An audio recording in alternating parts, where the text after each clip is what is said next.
Saiu a punição, entre muitas aspas, aí do Cerro Porteño em relação ao caso de racismo aí contra o Luigi, contra os jogadores do Palmeiras, né, na ocasião. Eu vou trazer aqui o André Henning comentando, porque eu já no outro vídeo já tava para trazer o dele, acabei não trazendo, mas ele fala já da punição, também tem a parte informativa, mas a opinião dele, depois eu vou mostrar a nota do Palmeiras e falar também o que eu penso sobre isso daí, beleza? Vamos ver aqui. Eu acabei de ver aqui a punição que a Conmebol anunciou agora há pouco para o Cerro Porteño por conta dos episódios racistas, de novo, ocorridos no meio de semana lá na Libertadores Sub-20, o episódio com os jogadores do Palmeiras. Pois bem, punição da Conmebol, que disse que ia tomar atitudes sérias, enérgicas, enfim, emitiu nota oficial. Punição, multa de $50 mil. Para os cofres da própria Conmebol, inclusive. Não dá nem R$300 mil. Jogar sem torcida, portões fechados, na Libertadores Sub-20, na competição só. E obrigou o clube, vai obrigar, né, a fazer uma campanha de conscientização nas mídias sociais contra o racismo e tal. A Conmebol só pode estar de brincadeira, cara. Só pode estar de brincadeira anunciando esse tipo de punição que, de novo, essas punições que, sabe, que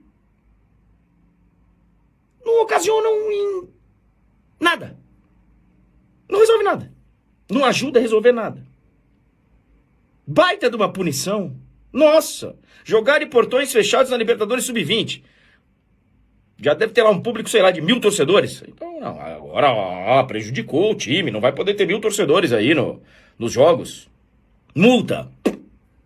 Campanha nas redes sociais. Os clubes brasileiros precisam tomar uma providência imediata. Todos eles, unidos, têm que ter uma reação imediata contra a Conmebol por conta dessa punição. A punição precisa ser mais enérgica. O Cerro Porteño precisa ser excluído da competição. O Palmeiras já disse isso aqui, vou repetir. Palmeiras tem que parar de jogar a competição, tem que sair. O outro representante brasileiro, que é o Flamengo, tem que sair. Os representantes brasileiros de Libertadores principal, de Sul-Americana, de tudo que for, tiver envolvido com a Conmebol, precisam avisar que vão sair das competições. E é preciso ter a intervenção da CBF imediatamente, do governo brasileiro, Ministério das Relações Exteriores. Já passou da hora. A Conmebol só pode estar de sacanagem com essa punição. Não dá mais, Conmebol, não dá mais. Acho que o bom ponto que o André aborda aqui é do já passou da hora, né, cara? Porque, mano, é muito... A gente pega muito aqui os anos 2000, assim, que a gente tem já televisão, as coisas com mais câmeras, com áudio, né? A gente consegue ouvir e ver algumas coisas. Mas a grande história, muita gente fala por que os clubes não valorizavam a Libertadores nos anos 60, 70, onde o Santos acabou ganhando, né, 2 ali, mas pô, o próprio Santos podia ter ganhado umas 5, 6 ali, o Palmeiras, o São Paulo, acho que os grandes clubes aí do Brasil poderiam ter, sei lá, umas 7, 8 Libertadores cada um. Por que não valorizaram? Exatamente porque era embaçadíssimo você jogar no Uruguai, na Argentina, no Paraguai, todos os lugares, muito por conta do racismo e da violência também, de agressões mesmo, né? Tem várias histórias que a gente já ouviu sobre isso. Então, assim, não é uma história nova, velho. Não é uma história nova, é uma parada extremamente antiga. E aqui a nota do Palmeiras, né? Discordou com veemência das punições extremamente brandas aplicadas pela Conmebol ao Cerro Porteño, em razão dos ataques racistas sofridos por nossos atletas em jogo disputado pela Libertadores Sub-20. Com exceção da medida educativa adotada, a campanha antirracista nas redes sociais, eu já vou falar sobre isso, tratam-se de penas inócuas diante da gravidade dos fatos ocorridos e, portanto, insuficientes para combater os reiterados casos de discriminação racial do futebol sul-americano. As sanções ao Cerro Porteño, em vez de servirem ao propósito de coibir um problema seríssimo, na prática demonstram a conivência das entidades com o crime que vem se repetindo incessantemente, bem como a falência de um sistema penal incapaz de punir com o rigor necessário os crimes de racismo cometidos dentro de campo e nas arquibancadas. O Palmeiras reitera que acionará as entidades máximas do futebol mundial e levará o episódio às últimas instâncias para que o futebol sul-americano possa, enfim, tornar-se um ambiente de tolerância zero ao racismo. As lágrimas do atacante Luigi não serão em vão. Vocês vão lembrar bem, vocês lembram daquele vídeo do Felipe Melo depois do jogo contra o Peñarol, né? Que ele fala, ele desabafa ali com o repórter de campo, né? Que ele tava brigando com o jogador do Peñarol, foi no primeiro ainda, tá? Antes da treta lá. Que ele fala que os caras falavam absurdos ali, racistas, dentro do campo. A gente tá falando dentro do campo. Os jogadores cometendo atos racistas e, obviamente, que o juiz ouve, né? O juiz vai ouvir e não tomou providência nenhuma. Depois, lá no jogo de volta, ainda teve a questão da agressão e tal. Enfim, né? Então a gente tem casos na Libertadores dentro de campo, fora de campo, contra torcedor, contra jogador. A gente teve casos de comissão técnica contra torcedor.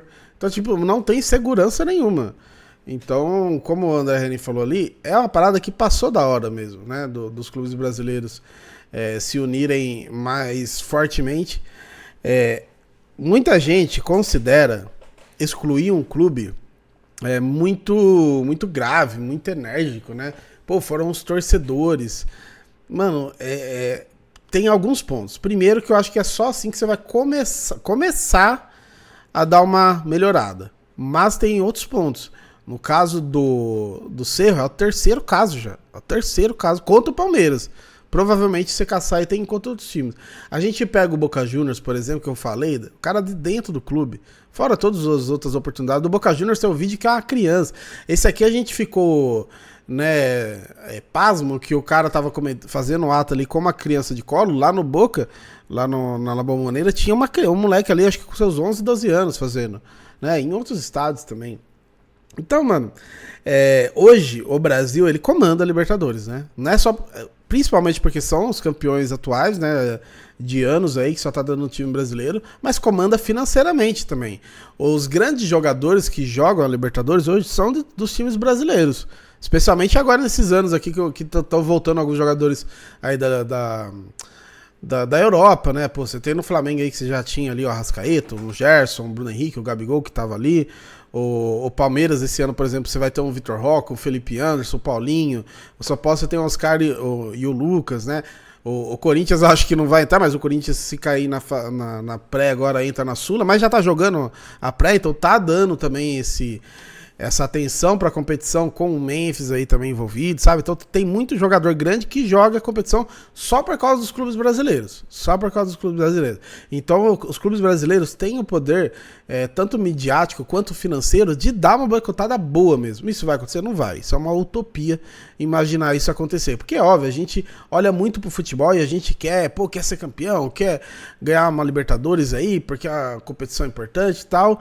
Mas a gente tá deixando muita coisa mais importante de lado, né, cara? A gente tá deixando muita coisa importante de lado. Não é de hoje, né? A gente já falei que tem muitos casos antigos. A Libertadores é um campeonato muito da hora, é óbvio que é um campeonato muito legal de se ganhar, um campeonato legal de se disputar. A gente lembra de jogos em anos que a gente sequer foi campeão. Então, assim, é uma competição da hora. Só que essas coisas vão minando, né? Vai acabando com a competição. Por mais que tem essa importância, que pague bem aos clubes e tudo mais. Mas enfim, eu não espero, né? Eu tô falando aqui uma parada utópica, eu não espero a união dos clubes quanto a isso. Teve uma união, é verdade, em relação ao Luigi, todos os clubes aí postando, a gente viu, jogadores, isso é importante também. Mas eu digo, ir até o final mesmo, juridicamente, ir até a FIFA, né? Tentar fazer alguma coisa assim. Dificilmente o clube que não tiver ali sendo alvo, a vítima, melhor dizendo, na situação, dificilmente os outros vão se unir assim, né, nessas, igual o Palmeiras tratou aí nas últimas instâncias. Mas assim, se a gente tá cobrando a união dos clubes, tem que cobrar, mas se a Conmebol fizesse o mínimo, nem precisaria, né? Se a Conmebol tivesse excluído os clubes que fazem essas coisas aí, eu falo clube mesmo, é torcedor, mas são os clubes, a gente sabe muito bem como funciona.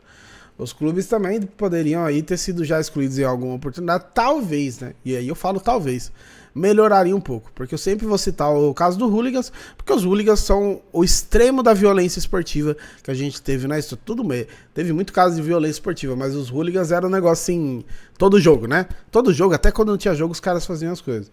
Então, na hora que rolou punição pros caras envolvidos, pros caras foram presos, até hoje tem jogador, tem torcedor que foi preso e solto e tem que ficar indo na delegacia em dia de jogo. Os clubes foram excluídos das competições europeias, então foi só ali que parou a parada. Então, assim, a gente tem exemplo, né, que funciona. Mas é isso, né, a informação aí, queria trazer ali o ponto de vista do André Henning, também sobre isso, a nota do Palmeiras, a punição entre aspas, né, da Conmebol. E é isso, né? Vamos, domingão que era pra gente ficar tranquilo, ainda veio essa daí pra cagar em tudo, beleza? É isso aí, deixem seu like, sua inscrição no canal, muito importante. Tamo junto.